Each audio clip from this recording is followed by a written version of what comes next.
All right, boys and girls, thanks for joining me for another Bible drill. In this particular drill, we want to talk about a story that we read about in Luke chapter 19, and it is the story of a man named Zacchaeus and the encounter that Jesus has with Zacchaeus. And that all begins, let's just set the setting and the environment where this takes place. In Luke 19, we're told that Jesus was passing through a certain city when he met Zacchaeus. Do you remember what city that was? And if you'll notice there, I'll give you a little hint. It starts with the letter J. What was that city?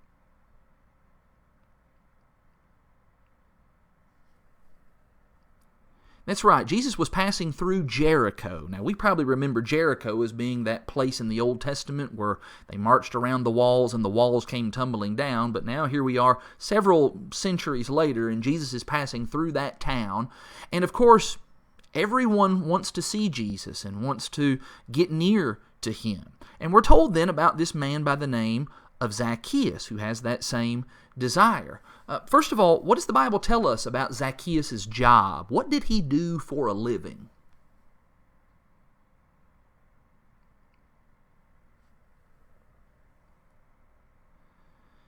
That's right. Zacchaeus was a tax collector. In fact, he was the chief tax collector.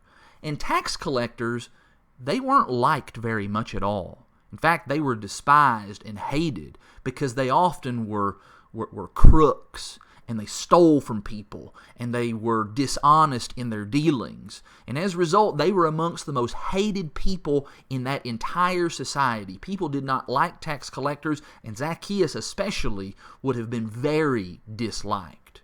Now, we know a little something else about Zacchaeus that makes him a little unique from others. What else do we know about Zacchaeus? We know that because of his job, that meant that he was of a certain status. Which one of those pictures would best describe Zacchaeus? Is he a really poor person that doesn't have much, or would he have been very rich and would have had a lot?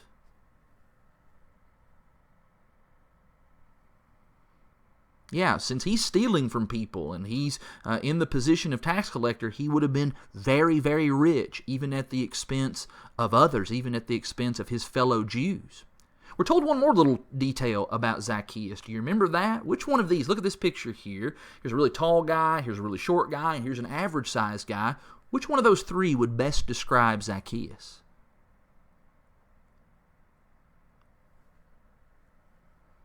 Yeah, he was a short guy. If you remember that song that we sometimes sing, Zacchaeus was a wee little man, and a wee little man was he. He was not tall, he was short, and that created some challenges for him. Namely, when Jesus came passing through town, it created some challenges for Zacchaeus. Well, what did Zacchaeus want to do? In fact, it's what everybody else wanted to do.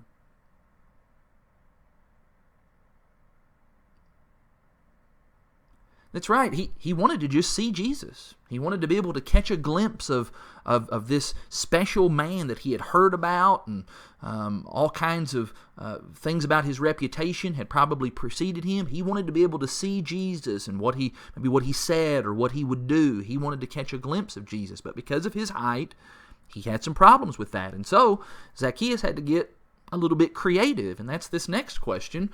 What did Zacchaeus have to do in order to see Jesus?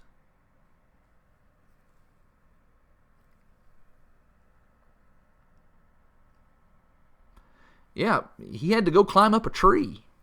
And think about how odd that probably would have looked. If Zacchaeus was rich, that probably meant that he was wearing really nice, fine clothing. And here he is climbing up in his nice clothing up in a tree in order to see Jesus. There's no indication that anybody else was climbing up in a tree, but Zacchaeus was climbing up in a tree. Now, the Bible gives us another little interesting detail about what kind of tree that was. Do you remember that? Do you remember what kind of tree did Zacchaeus climb into?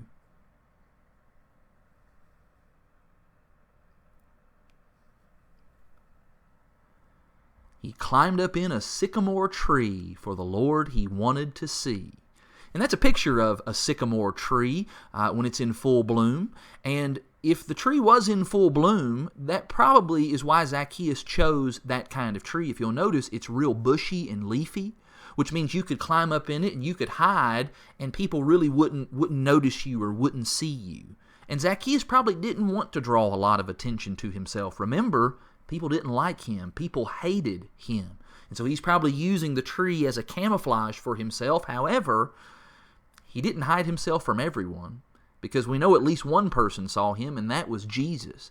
And so Jesus comes to him, and he says something to Zacchaeus. Do you remember, first of all, what did he tell Zacchaeus that he needed to do?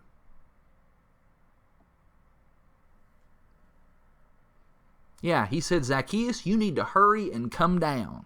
And why did Zacchaeus need to hurry and come down? What was Jesus wanting to do? Yeah, Jesus said, I need to go to your house today. Me and you, we need to go to your house, and we need to sit down, and we need to talk about some things. Jesus says, I must stay at your house today. And thankfully, Zacchaeus obeyed the commands of Jesus, and he got the opportunity to sit down in his home with Jesus. Now, we're told that the rest of the crowd, or at least many in that crowd, they had a specific reaction to seeing Jesus go into the house of Zacchaeus, this tax collector, this sinner. How did the crowd feel about Jesus doing that? Yeah, they didn't like it. Luke says that they grumbled. They complained about that. What's Jesus going and doing in the house of a sinner like Zacchaeus? Why would he do that? Well, it's because that's the very kind of people Jesus came to save, people who realized that they were sinners. And we don't know everything about the conversation that Jesus had with Zacchaeus on that day, but we know the result of it.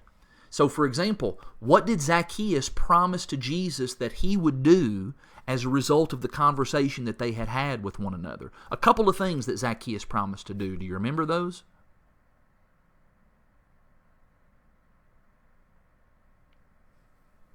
All right, the first thing that he said that he would do is he said, I'm going to give half of my money to the poor. I'm going to help those who are in need. And then, do you remember what else he promised? Yeah, he also told Jesus, I'm going to give back 4 times what I've stolen from others. So if Zacchaeus stole $10 from you and you came to him and said, hey, Zacchaeus, you stole $10 from me, how much was he going to give back to you? Well, 10 times 4, that's 40. He was going to restore $40 back to you. And what those things show us is they show us repentance. That is, Zacchaeus is turning his life around. He's turning away from living in sin and stealing and being dishonest and being a cheat. And now he's going to do the right thing. He's going to live for the Lord and do the things that are right and that are pleasing to him. And it is because of all of that that Jesus is able to say this amazing statement in Luke 19, verse 10. At the conclusion of that story, he says, For the Son of Man came to seek and to save the lost. Jesus is making the pronouncement there that Zacchaeus was on the road to being saved. No longer being lost, but being saved. And that's an important verse. See if you can help me fill in the blanks. For the Son of Man came to seek and to save the lost. How about now?